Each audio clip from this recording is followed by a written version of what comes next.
Assalamualaikum warahmatullahi wabarakatuh. Saya Lilu Amalia. Di sini saya akan menjelaskan tentang gaya bahasa resmi, gaya bahasa tak resmi, dan gaya bahasa percakapan. Yang pertama itu gaya bahasa resmi adalah gaya dalam bentuknya yang lengkap, yaitu artinya tercangkupnya semua aspek lingualitas pada bahasa tuturannya, baik aspek fonologi, morfologi, dan sintaksis. Gaya yang demikian dipergunakan dalam kesempatan-kesempatan resmi, itu seperti amanat presiden, berita negara, khutbah mimbar, tanjuk rencana, dan sejenisnya. Yang kedua itu gaya bahasa tak resmi. Gaya bahasa tak resmi ini merupakan gaya bahasa yang digunakan dalam bahasa standar, biasanya pada sebuah kesempatan-kesempatan yang tidak formal atau kurang formal. Dan yang ketiga itu gaya bahasa percakapan. Gaya bahasa percakapan itu berpilihan kata-kata populer dan kata-kata percakapan, namun juga ditambahkan segi-segi dan morfologis sintaksis. Walaupun kedua segi ini praktisnya kerap kali terabaikan, gaya bahasa ini memiliki indikator, yakni menggunakan bahasa tidak baku, banyak menggunakan istilah asing, bahasa yang cenderung singkat, banyak juga menggunakan kata seru, serta menggunakan kalimat langsung. Warahmatullahi wabarakatuh. Alhamdulillahirabbil alamin. Assalatu wassalamu ala asrofil anbiya'i wal mursalin sayyidina wa maulana Muhammadin wa ala alihi wasallam. Puji syukur atas kehadiran Allah Azza wa Jalla, yang mana kita dapat berkumpul di tempat yang penuh dengan mubarakah ini, insyaallah. Terima kasih kepada hadirin yang sudah menyempatkan waktunya untuk datang di ruangan ini. Pada kesempatan kali ini saya akan membahas sedikit tentang internet. Apa itu internet? Kata internet sudah tidak asing bagi kita semua. Teknologi internet sudah mengalami kemajuan sampai saat ini yang sangat pesat. Namun sekarang internet berkembang pesat dan hampir semua orang memanfaatkannya dari teknologi ini. Pada zaman dahulu, internet ini jarang digunakan karena pemanfaatannya yang mahal dan hampir setiap orang itu sulit untuk mendapatkannya. Dan internet ini sudah cukup terjangkau bagi kalangan anak-anak, dewasa, bahkan orang tua. Bahkan pada akhir-akhir terjadinya COVID, internet itu sangat penting karena mengakibatkan semua pekerjaan rumah, bekerja ataupun belajar hampir menggunakan internet. Teman-teman semuanya, kali ini di sini aku akan mempraktekkan sebuah gaya bahasa retorika tidak resmi, tapi di sini anggap saja ya, aku sebagai pemateri dalam acara talk show atau semacam webinar gitu ya di sebuah universitas atau kampus. Dan di sini aku adalah pemateri yang berbicara di depan mahasiswa banyak.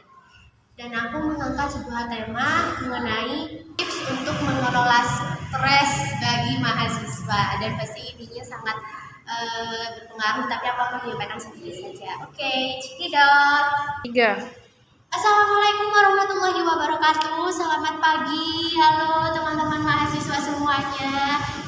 Aku harap kalian semua senang ya melihat aku di sini. Aku di sini sebelumnya berharap semoga kalian yang hadir di sini hadir dalam keadaan sehat walafiat, dan semoga kalian semua tetap semangat, bahkan selalu semangat dari awal acara hingga akhir. Dan di sini sebelum itu perkenalan dulu dong, karena tak kenal maka tak sayang.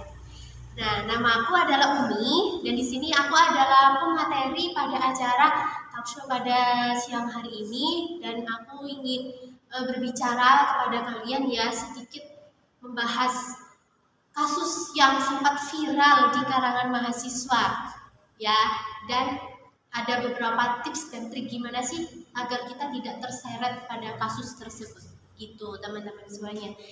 Pada kali ini aku akan menyampaikan sedikit mengenai tips mengelola stres ala mahasiswa. Wah, keren banget kan?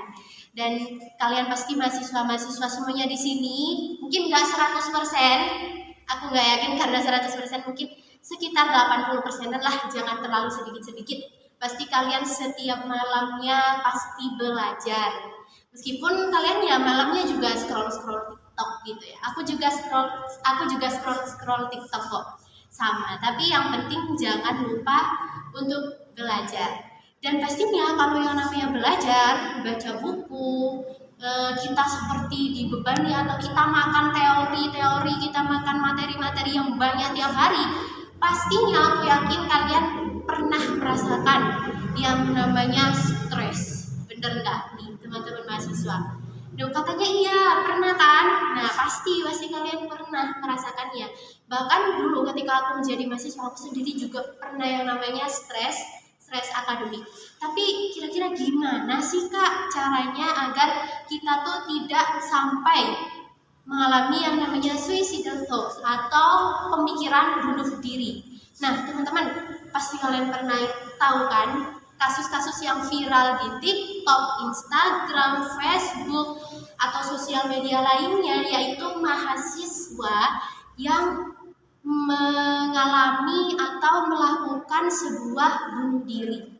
Nah, itu kasus yang sempat benar-benar viral dan itu nggak cuma terjadi sekali tapi berkali-kali. Kira-kira kalian pernah nggak sih kalian mengkorek-korek gitu kan? Kenapa sih mahasiswa ini kok sampai mengalami bunuh diri gitu ya, punya pemikiran ingin bunuh diri? Apakah karena dia nggak punya iman? Apakah karena dia gak yakin bahwa Tuhan akan menyelesaikan masalahnya? Apakah seperti itu teman-teman? Nah, kita belum tahu pasti kan. Tapi ternyata setelah diselidiki, punya usut gitu kan, ternyata kenapa mahasiswa itu kok sampai bisa melakukan yang namanya bunuh diri gitu.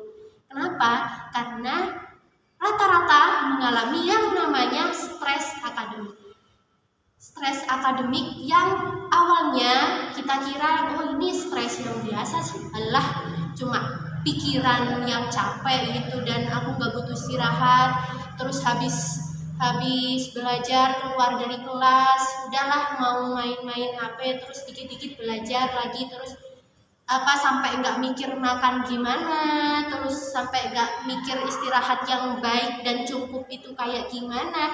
Akhirnya pikiran kita mulai lelah, tapi kita menganggapnya lelah ini paling ya cuma pikiranku lelah aja gitu, tidur dikit langsung hilang. Nah, tapi ternyata kok lama-lama dia tuh ketumpuk-tumpuk tuh pikirannya, dan tiba-tiba udahlah keluarlah tuh di koran atau di sosial media, anak ini bunuh diri dikarenakan ini. Wah, gak nyangka banget kan, ternyata stres akademik itu bisa sampai separah itu teman-teman. Nah, lalu gimana nih cara untuk kita bisa mengelola stres akademik bagi mahasiswa-mahasiswa yang notabene-nya kalau mahasiswa itu pastinya baca buku terus, tugas pasti ada, terus pastinya ada beberapa tugas yang mepet deadline, nggak cuma satu, bisa ketumpuk-tumpuk tugas lainnya, dan akhirnya udah kita ambil gitu kan. Gimana sih caranya agar kita tuh tetap fresh gitu, fresh, flow, nggak merasakan yang namanya stres gitu kan. Nah, lakukan cara belajar sesuai dengan minat kalian. Contohnya gimana?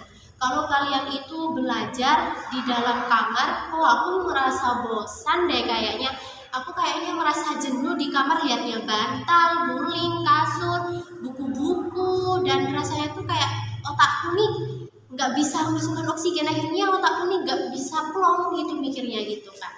Dan kalian bisa keluar cari suasana yang mungkin kalian suka. Kalau kalian suka pantai, ya kalian melakukan camping di pantai bersama teman kalian sambil baca-baca buku, kan pikiran kalian rileks gitu kan, melihat ombak, duduk ombak, terus main-main pasir, terus mancing-mancing ikan, mungkin sampai bakar-bakaran dan lain-lain ya teman-teman. Dan pastinya kalian seneng banget kalau belajar seperti itu. Dan tips selanjutnya adalah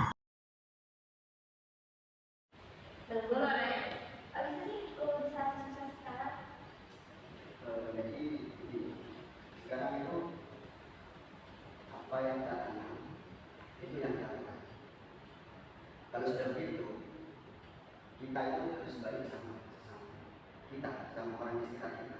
Nah, setelah kita baik sama orang sekitar kita itu, nanti itu pasti ada yang mau menolong kita.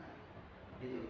Terus apa sih yang bikin memang itu kayaknya ada di orang-orang itu? Dari nasihat orang tua itu juga sih, dari teman-teman kita itu juga, karena teman-teman itu yang membangun semangat kita, juga orang tua itu yang mereka kita untuk kita. Sekarang gini, kita hidupnya itu apa sih yang mau disampaikan?